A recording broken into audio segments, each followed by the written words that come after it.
여러분, 성경은 하나님의 사랑을 어떻게 표현하고 있습니까? 아마 요한복음 3장 16절이 하나님의 인간을 향한 가장 치고 가신 사랑을 잘 표현한 구절이라고 저는 생각합니다.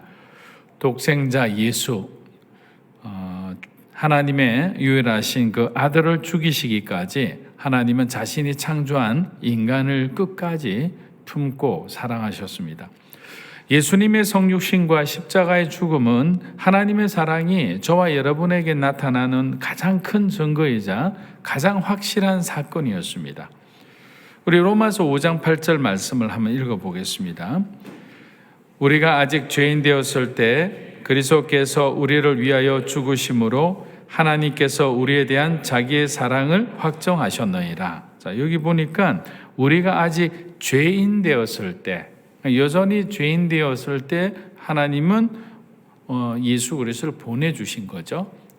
그리고 독생자 예수가 십자가에 죽으심으로 그의 흘리신 보혈로 인하여 저와 여러분이 죄사함을 받은 거예요. 그 죄사함을 받은 이 모든 과정이 결국에는 하나님이 우리를 사랑하셨다는 증거라는 거죠. 우리는 이 사건을 통해 진정한 사랑은 나의 가장 소중한 것을 내어준다는 사실을 알게 됩니다. 부모님들이 자녀들을 위해서 가장 소중한 것을 나누어 주잖아요. 동시에 사랑은 아무것도 남겨두지 않고 아낌없이 주는 것이구나라는 생각을 합니다. 그리고 마지막으로 참된 사랑은 차별 없는 무조건적인 사랑임도 알게 되었습니다. 이것이 바로 우리를 향한 하나님 아버지의 사랑인 것입니다. 그럼 당연히 하나님께서도 자신의 백성들에게 원하시는 것이 있는데, 그것은 뭐냐면 우리를 하나님이 사랑하신 것처럼 서로를 사랑하고 섬기는 거죠. 그것이 우리가 하나님의 자녀된 증거라고 말씀하고 계시는 거예요. 그러면 저와 여러분들이 하나님의 자녀라는 것을 어떻게 증명할 수 있느냐? 가장 먼저는 여러분들이 하나님에 대한 사랑을 받아들여야 되는 거예요. 그리고 받아들인 사랑을, 그 사랑이 얼마나 깊은지를 깨닫고 우리 안에 머물러 있는 것이 아니라 하나님의 사랑의 특징은 흘러갑니다. 나누어지는 거예요. 그래서 구약에서부터 신약까지 하나님의 사랑은 항상 창조시대부터 마지막 주님 오시는 날까지 흐르는 강물처럼 은혜는 필요한 곳을 통해 계속 흘러가게 되어 있는 거죠. 멈추지 않습니다. 우리는 적어도 아무리 매정한 세상이라더라도 가족 공동체 안에서는 우리 그리스도의 사랑을 느끼고 나눌 수 있습니다. 물론 때로는 서로 원수 같은 사이가 될 때도 있습니다. 그러나 극단적인 그런 상황을 제외하고는 우리 부부싸움은 칼로 물베기다, 그런 어떤 자식을 향해서 마음에 들지 않아서 부모님이 속이 상할 때도 있지만 결국에는 자식이 원하는 대로 이렇게 소위 양보하잖아요. 그들을 한 번 더 믿어주는 거죠. 계속 자식들이 속이고 속여도 부모님은 끝까지 믿어주는 거죠. 그런데 생면부지에 여러분이 처음 보는 사람들, 반대로 여러분을 굉장히 힘들게 하는 사람들, 그 사람들을 사랑한다는 것은 정말 쉽지 않죠.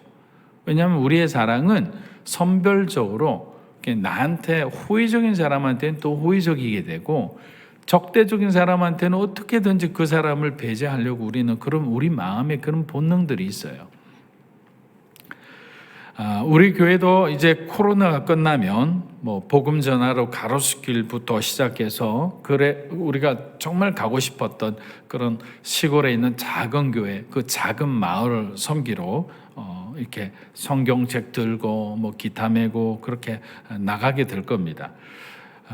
하나님이 우리가 가족이라는 이 공동체를 벗어나서 우리가 하나님의 사람인 그것을 보여줄 수 있는 것은 바로 이런 생명부지, 아직도 한 번도 만나보지 못한 그 사람들에게 예수 그리스도의 사랑을 전하는 거죠. 그래서 전도하고 선교라는 이 사역은 하나님이 어떻게 보면 가장 기뻐하는 사역인 동시에 저와 여러분이 하나님의 사랑을 받은 사람이라는 것을 확정할 수 있는 그런 모습들이라고 생각합니다.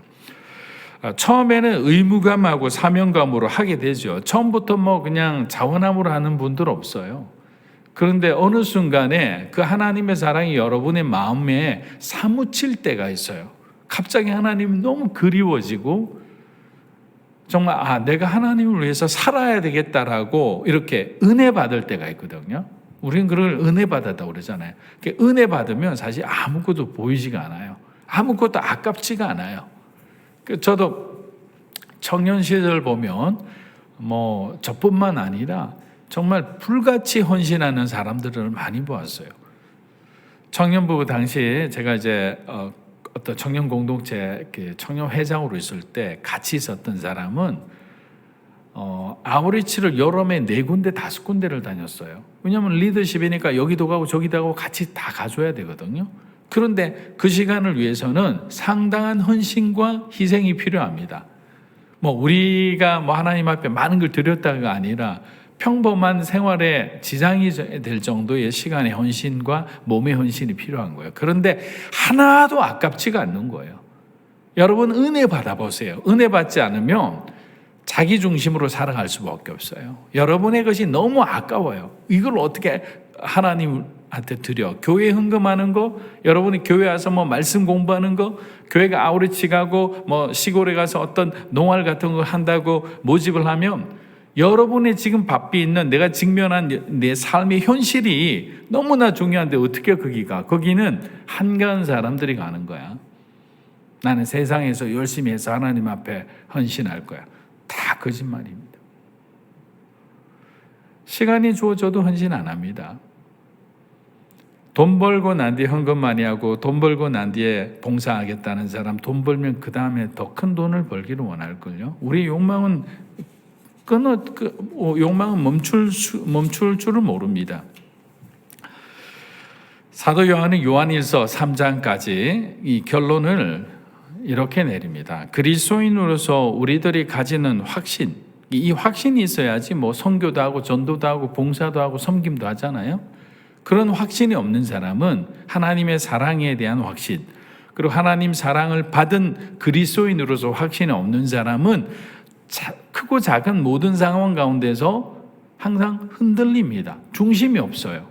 감정적으로 될 수밖에 없어요. 왜냐하면 그 확신이 없는데, 여러분도 어떤 일을 할 때 확신이 없이 할 때는 주저하게 되잖아요. 그리고 그 상황이 이렇게 순탄하게 내가 기대했던 것처럼 돌아가지 않으면 어떤 마음이 듭니까? 불안한 거죠.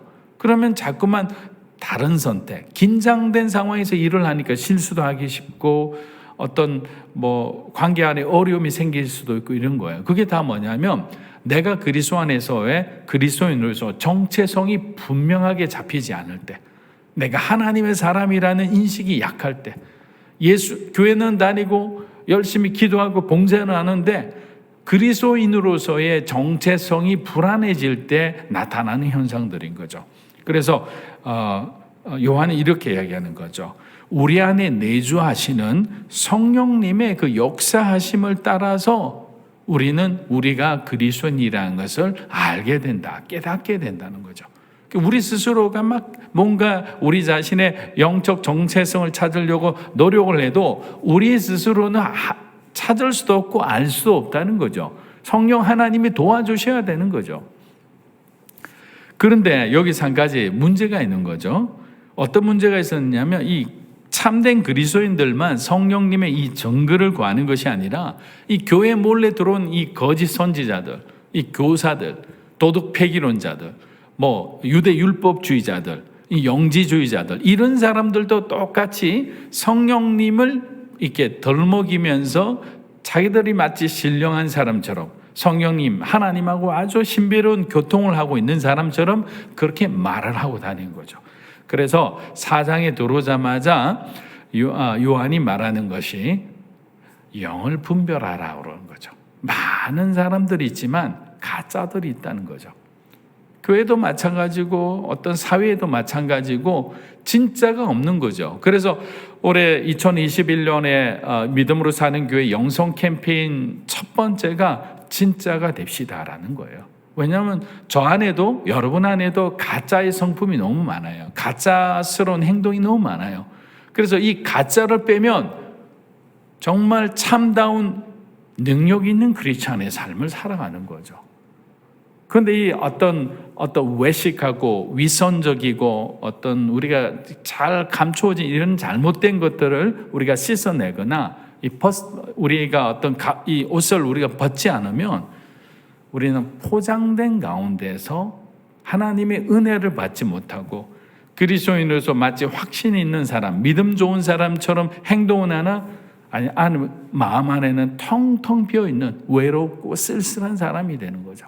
그래서 어떤 상황이 큰 어려움이 오면 그냥 멘탈이 붕괴돼서 어찌할 바를 모르고 왔다 갔다 하고 지극히 심한 방황 속에서 힘들어하는 사람들도 많이 있습니다.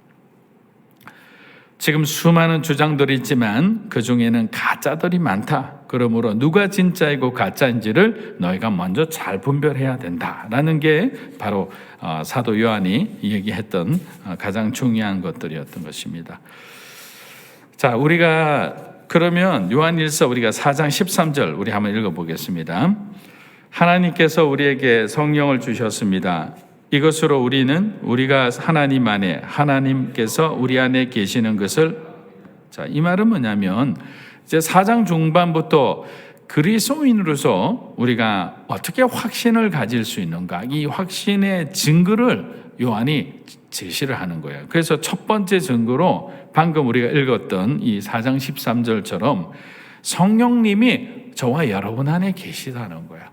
성령님이 여러분이 하나님의 자녀라는 것을 증거해 준다는 거죠. 그러니까 저와 여러분이 영적으로 하나님하고 깊은 교제를 해보세요. 그러면 이렇게 정말 이렇게 얼굴이 그냥 이렇게 칙칙하고 어두웠던 사람이 성령 안에서 살아나는 걸 봅니다. 여러분 살아나는 것은 여러분의 결단이에요. 믿음 안에서 결단하면 되는 거죠. 언제? 지금 당장 하면 되는 거예요. 우리가 생각하던 모든 것을 다 내려놓고 버리고 주님을 의지해 보세요. 성령 하나님이 내 삶의 지배자가 되어 주십시오. 내 삶을 친히 인도하여 주십시오. 우리가 그렇게 고백하잖아요. 그럼 그 순간부터 나는 다른 삶을 사는 거죠. 하나님이 기뻐하는 삶을 사는 거죠. 주님의 마음이 합한 삶을 사는 거예요. 그러니까 결국에는 성령이 지금 주관한다는 건 뭐냐면 내 삶의 주도권을 이 시간 하나님 앞에 드려라는 거죠. 그게 그리스도인의 첫 번째 확신인 거예요. 계속적으로 우리가 붙들고 있는데 붙들고 있어서 해결된다? 여러분 안에 마음의 평화가 있습니까? 기쁨이 있습니까? 보람이 있습니까? 아니면 성령의 열매가 있습니까? 열매가 있고 보람이 있고 평화가 있고 여러분의 삶에 기쁨이 있다면 그렇게 행동하시는 거예요. 관계없습니다. 그것도 증거죠. 그러나 그런 것들이 아무것도 성령의 내주하심의 증거가 없고 확신이 없다면 내려놓고 다시 의지하는 겁니다. 두 번째 확신의 근거는 사도들의 증거를 우리들이 가지고 있다라는 거예요. 어떻게 보면 역사적인 관점이죠. 자, 요한일서 4장 14절 우리 한번 읽어보겠습니다. 그리고 우리는 아버지께서 아들을 세상의 구주로 보내신 것을 보았고 또 증언합니다. 자, 당시 예수님의 11 제자가 있었죠. 마띠아와 바울과 야고보서를 적은 예수님의 친동생 야고보 사도, 이런 사람들 예수님이 세우신 특별한 증인들 중에 증인이었죠. 가장 아주 이너 서클이랄까요? 예수님의 코어 멤버들이었죠. 자, 그들은 예수님과 함께 공생애를 보냈기 때문에 실제 증인으로서 마태복음, 마가복음, 누가복음, 어떤 요한복음 같은 그런 복음서를 썼던 거예요. 그러니까 이런 증인들이 예수님이 살아계신 하나님의 아들이고 그분이 십자가에 죽으셨고 부활하셨고 자기들이 보는 앞에서 하늘로 승천하셨고 승천하시기 전에 우리에게 복음을 전파라는 그 미션을 주고 가셨고 다시 오실 주님으로 그분은 메시아로서 다시 재림하실 거다. 이 종말에 대한 마지막에 우리에게 어마어마한 희망의 메시지를 주셨다는 것을 바로 이 사도들이 목격한 증인으로서 증거를 해주는데 왜 너희가 믿지 않느냐? 우리도 목격자를 찾습니다. 이가 어떤 사건 사고가 있으면 거기다 플랜카드를 붙여놓은 걸 보잖아요. 사건의 증인을 찾는 거죠. 해결되지 않다가 어느 날 그냥 아무런 어떤 무의식적으로 운전하고 가는데 그 시간을 볼 때 그 당시 내가 그걸 목격했었는데, 그래서 경찰서에 연락해서 그 상황을 설명하고 그때 자기 차에 찍힌 블랙박스를 통해서 그 사건의 어떤 범인을 잡을 수 있는 거죠. 왜? 목격자가 있으니까. 우리는 그 목격자를 믿으면 되는 거죠. 믿지 않는 이유가 뭡니까? 내한테 아무런 이익이 안 된다고 생각하면 그것은 빼는 거예요. 근데 그래서는 아무런 그런 자기중심의 신앙으로서는 우리의 믿음은 성장하지 않습니다. 자, 세 번째 확신은 거듭난 그리스도인들은 개인적으로 예수를 하나님의 아들로 시인한다. 다른 말로 하면 여러분들이 개인적으로 성령을 체험하거나 인격적으로 하나님과의 관계를 통해 스스로 깨닫게 되는 거예요. 자, 요한 1서 4장 15절 우리 함께 읽어보겠습니다. 만일 누구든지 예수를 하나님의 아들이라고 고백하면 하나님께서 그 사람 안에 계시고 그 사람도 하나님 안에 있습니다. 자, 요한은 오로지 예수님을 하나님의 아들로 믿는 믿음을 통해서만 우리가 하나님과 교제할 수 있다고 얘기하는 거예요. 성령님이 우리의 믿음에 눈을 뜨게 해주지 않으면 저와 여러분은 고백할 수 없는 거죠. 제가 말씀드렸잖아요. 계시에는 두 종류가 있는데 일반 계시로는 하나님을 알 수가 없다고, 예수 그리스도를 우리의 구원자로 고백할 수도 없다고요. 그러나 성경과 같은 그런 특별 계시를 통해서 우리에게 예수 그리스도가 하나님과의 그 화평의 다리가 되어 주셨기 때문에 우리가 구원받을 수 있구나라는 것을 알게 되는 거예요. 인격적으로 신앙은 개인적인 관계를 통해서 하나님을 알아가면 더 깊은 관계가 되면 될수록 우리의 믿음은 어떻게 되죠? 더 강해지는 거죠. 더 굳건해지는 거죠. 그래서 여러분이 헌신할 수 있는 거예요. 여러분이 여러분의 삶을 내려놓고 주의 종으로 헌신하거나 선교사로 가거나 아니면 사역자로 여러 교회나 공동체를 위해서 이렇게 섬기는 것은 바로 이 개인적인 확신이 있기 때문인 거죠. 여러분 정체성이 있는 거죠. 주님, 내가 주님을 위해 헌신하면서 살고 싶습니다. 이유는 뭐냐?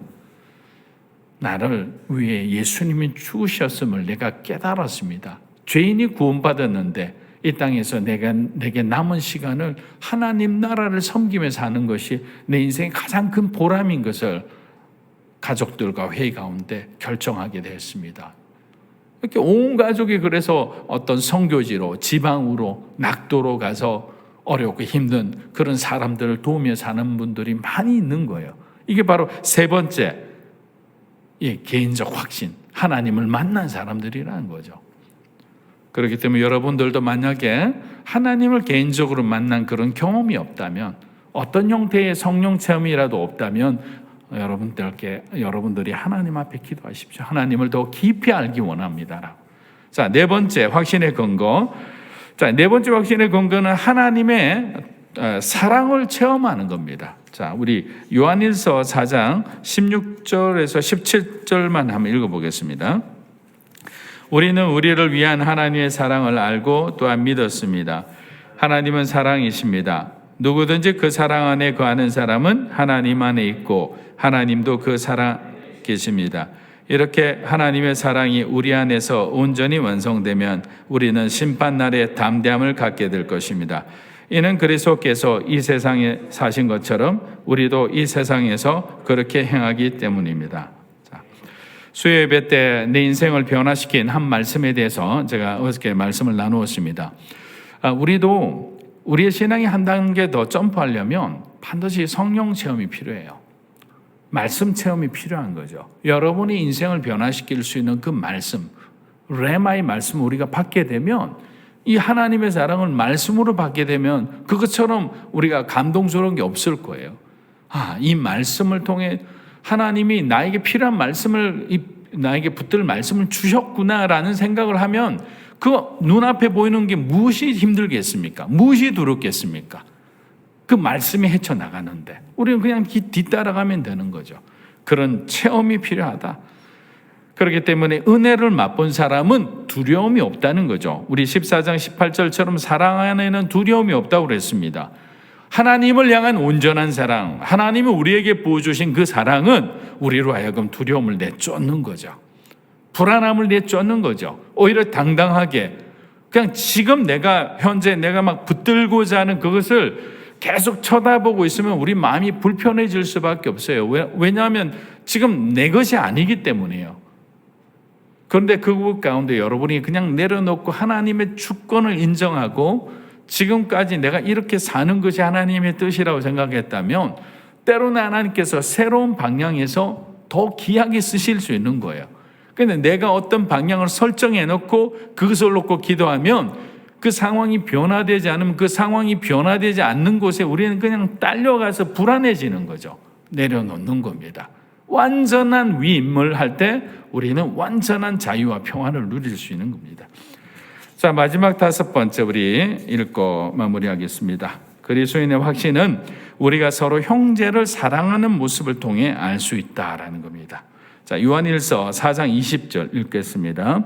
만일 누구든지 하나님을 사랑한다고 하면서 자기 형제를 미워한다면 그는 거짓말쟁이입니다. 보이는 자기 형제를 사랑하지 않는 사람이 보이지 않는 하나님을 사랑할 수 없습니다. 하나님의 사랑이 우리의 영혼에 부어지기 시작하면 우리는 세상 속에서 어떻게 살아가야 하는지 성령님께서 가르쳐 주시는 겁니다. 인간관계 속에서 어떻게 빛과 소금 같은 삶을 살아갈 수 있는지, 미움과 증오를 처리하는 법, 실수와 실패를 통해 성장하는 법, 좌절과 낙심된 상황 속에서 다시 일어나서 승리하는 법, 모든 것이 주님 안에서 우리에게 주어진 그 믿음의 능력으로 해결할 수 있는 것들이에요. 그렇기 때문에 우리가 그런 일들이 일어나지 않는다는 것은 내가 거부하는 겁니다. 이건 아주 단순한 겁니다. 형제 사랑도 내가 거부하는 거고요. 그런 모습은 단순하게 이렇게 표현했지만 형제를 사랑한다, 우리가 형제를 미워한다, 이런 것은 지금 이렇게 표현하는 기준은 뭐냐면 하나님하고의 소통이 없다는 거예요. 하나님하고 소통이 있으면 사랑을 떠나서 어떤 일이라도 우리는 순종하고 그 일을 해낼 수 있는 겁니다. 그리스도 안에 있는 이 5가지 확신을 가지고 믿음으로 승리하는 정말 가짜가 아니라 진짜 그리스도인의 삶을 살아가는 저와 여러분이 되기를 주의 이름으로 축복합니다.